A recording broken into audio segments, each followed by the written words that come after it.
அவ்வளவு ஏண்டா? இப்ப என்ன எடுத்துக்க, என்ன மாதிரி எல்லாம் ஒரு கேவலப்பட்ட நாய் உலகத்துல இருக்க மாட்டான்டா. புஞ்சாதி தாள் வரைக்கும் வித்து சூதாரணவனா.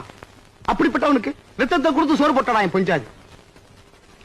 அவங்க அப்பா ஒரு நாள் வந்து இப்படிப்பட்ட புருஷன் உனக்கு வேண்டாம், அவன் கட்ட தாலி எடுத்து போட்டு வான்னு கூப்பிட்டான். அவன் தன் சோகம் மட்டுமே பெருசா நினைச்சிருந்தா, நான் கட்ட தாலி அவுத்தி மூஞ்சி வீசி காரி துப்பி நீ எல்லாம் ஒரு மனுஷன் கேட்டுவிட்டு அவங்க அப்பா உங்களை போய் ராஜாத்தி மாதிரி வாழ்ந்துருக்கலாம். ஆனா அப்படி செய்யல. அவர் கட்ட தாலி அவுத்து போட்டு வந்துடலாம்ப்பா. ஆனா அவரை நெஞ்சுக்கு சிரிக்கி போட்டு பிடிச்சு அவன் எந்த ஜென்மா ஜென்மத்தில் அதுக்கு அவுக்க முடியாது சொல்லி அவரை தூக்கி அடிச்சு பேசிவிட்டு என் புருஷன் தான் வேணும்.